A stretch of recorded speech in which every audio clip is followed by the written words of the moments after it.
the video cut out, so hopefully I can edit it back together and make it all one video.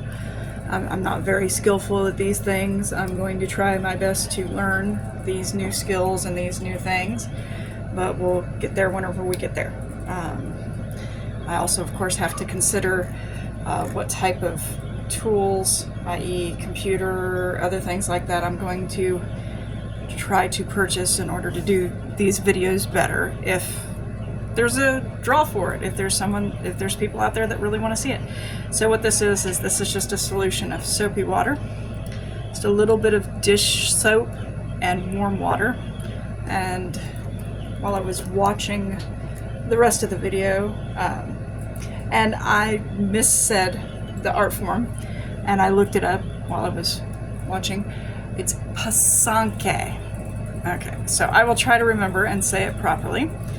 Like I said, it's pysanky. So I apologize to anybody that I might have offended by mispronouncing it, but it is a word in another language. And I am especially not good with foreign languages. I'm just not one of those people that has an aptitude for it.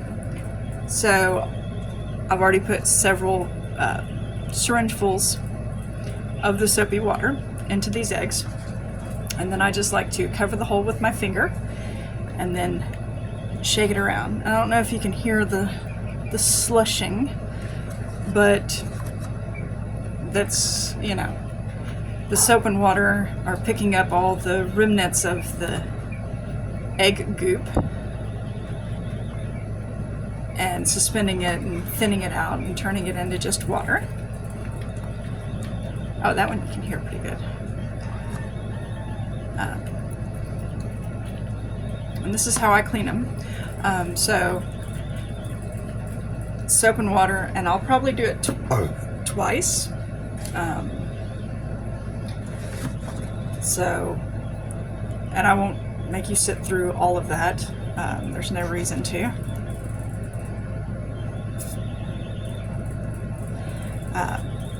So same thing with blowing the eggs earlier, but of course this is just going to be soapy water and some of the goop. See that little bit of goop that came out? That was bits and pieces that were still stuck in the egg. If those pieces are left inside the egg, it could cause bacterias or molds or other unsavory things like that to grow inside of the egg.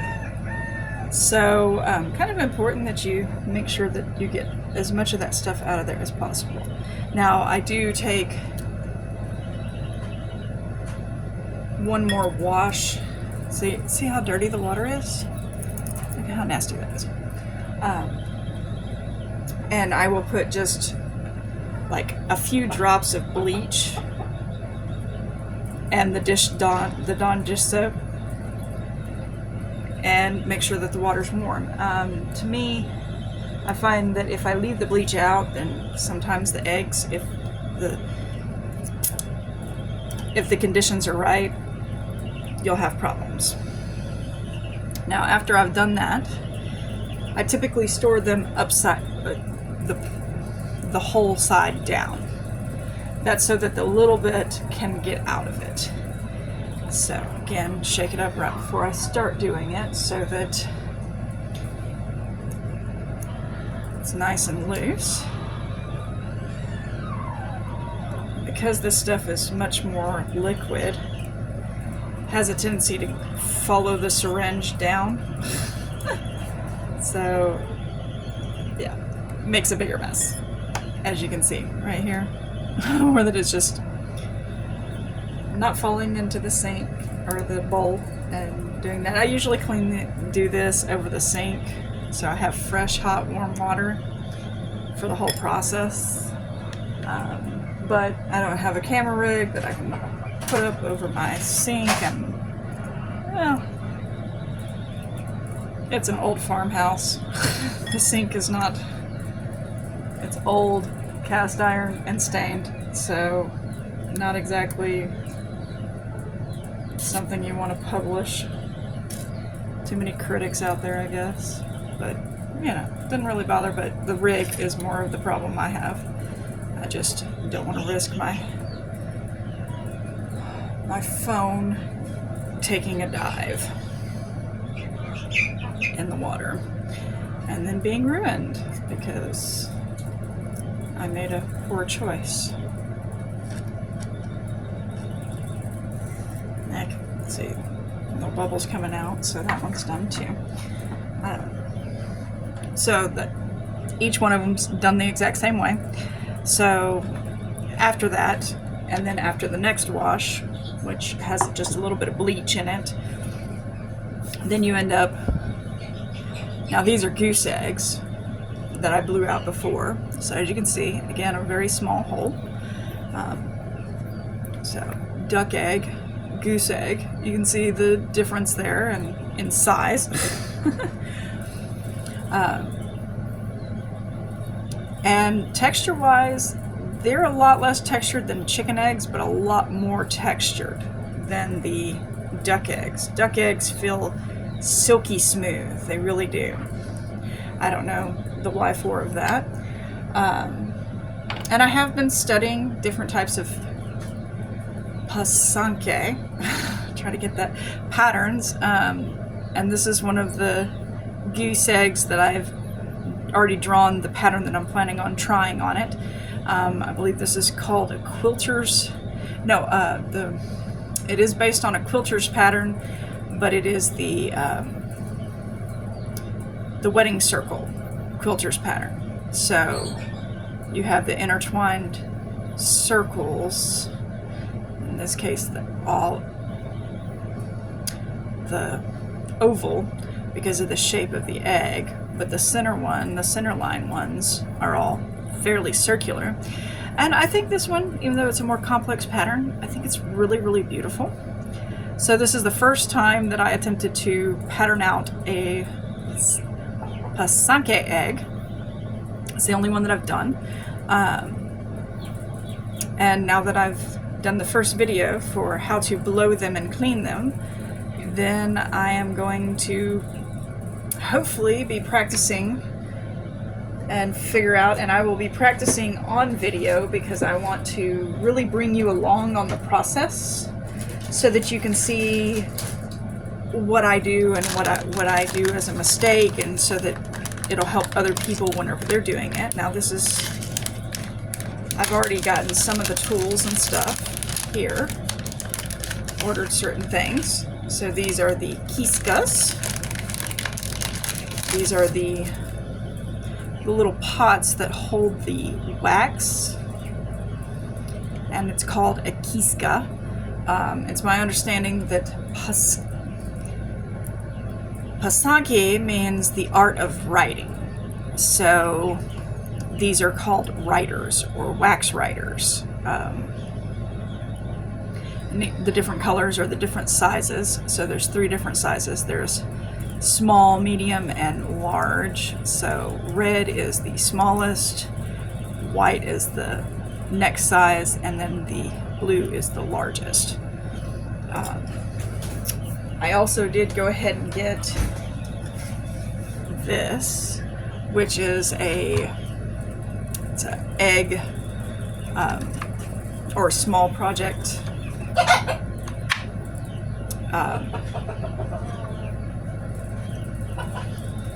lathe, and it takes a while to get the eggs centered so that you can do it, but this is how I got my center line, this one right here, drawn on.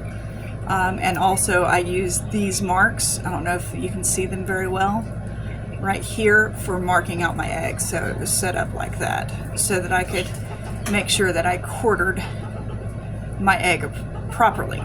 And then I drew the lines while it was still in the lathe using some crochet twine. So I tied it around here, and then I used the line to just lay it down like this and then traced with the pencil to try to get a very, very nice straight line. It seemed to work well. I'll show in the next video me setting out the patterns for the different goose eggs and these duck eggs that I've just blown out, and then we'll start getting this done. I also already have some of the dies ordered. I actually ordered a whole nother set of these because I didn't realize the volume of these. So if you look, you mix this particular one with 6 ounces of boiling water and 1 tablespoon of vinegar and mix well. So 6 ounces is not a lot of liquid. And an average glass is about 12 ounces. So what I'm going to do is I'm going to take the 2 packets. I have the same one that I had ordered, so I'm going to order the same one, so I'll get 2 of each one for the different dyes and be able to make the different dyes that I want to use. This actually had quite a few varieties of the high quality dyes. I don't remember how many, but it was like 40 something of them. It was kind of expensive, but these dyes are expensive, and good quality dye is expensive.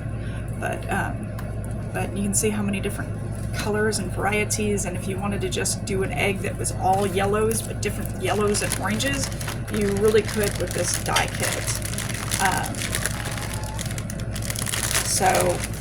Or dye powders or whatever. But like I said, I already put my order in to get the second set, so I will be receiving that soon, and then that's whenever I can start actually doing more than just the initial. This is one of the other books that I got. Egg Art Designs to Paint for 50 Die and Draw. It wasn't too bad. It doesn't really, it's more like for, just doing Easter eggs. There's a few of the designs and stuff that it really goes into detail and explaining about it. Like this one, which is a traditional style of the division of the egg. Whereas then you also have this one, which is more like, let's design an Easter egg. And then this one, this again is a very traditional pysanky egg design. So they're calling this one the blue starburst egg. And this one, it actually goes through and it shows you the different waxings to end up with this egg, which is kind of cool. There's a few patterns in here that are really, really awesome, and then there's a lot of it that's not as good. It is a good book to start with, I think, especially if you want to do some more creative, not following the traditional ways of doing things, and trying to branch out. Thought those were kind of cool. Reminded me of like Yoshi eggs. And of course, with any art form, you can do what you want to do. That's what makes it art. But see, like this one, but that would be great for like actually decorating Easter eggs with kids. And then here's one that's a more traditional one, as a nativity scene, and it goes through the breakdown of the different colors and the different layers. So it's not a bad book. It's just not. It's not the only book that I think you would need if you were going to explore it the way that I'm planning on exploring it. And again, this one was another one where that, some of them are really great, some of them not so much, but, to each their own.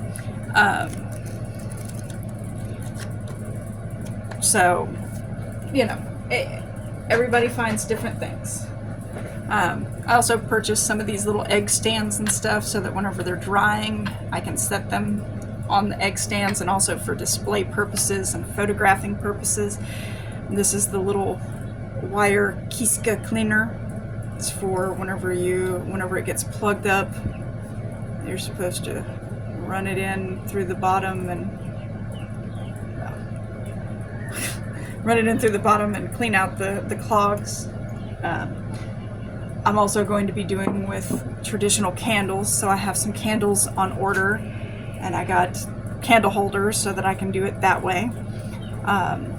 Because, you know, I didn't want to spend, again, huge amounts of money before I found out if I was any good at it. And they do have electric heated kiskas, and the heating is supposed to be very consistent and helping you draw consistently on the egg. So we'll see if I do well at it, if I really enjoy it. Then I might end up getting an electric kiska and then comparing the electric to the traditional kiska. There was also a couple of different shapes to them, where the head was more bent at a 90-degree angle like this.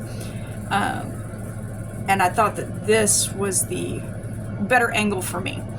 So if you're deciding to do this, look at how you write or how you paint and how you do different things like that, and decide which angle and shape is going to best suit the way that you would write. I just think that this particular smaller angle is going to be the right angle for me versus the one that was much more exaggerated like here. So anywho, so that should conclude this first video going over how to blow, or how I blow eggs. And you know, you can use the blowed eggs for other things besides making pysanky eggs. If you wanted to preserve them or just do other things with them, that's fine too, you know. And so anyways, thank you for watching if you watched, and I appreciate you, and do what you wish. If you want to follow me on this journey, I encourage you to come with me, and we'll be happy to share this adventure.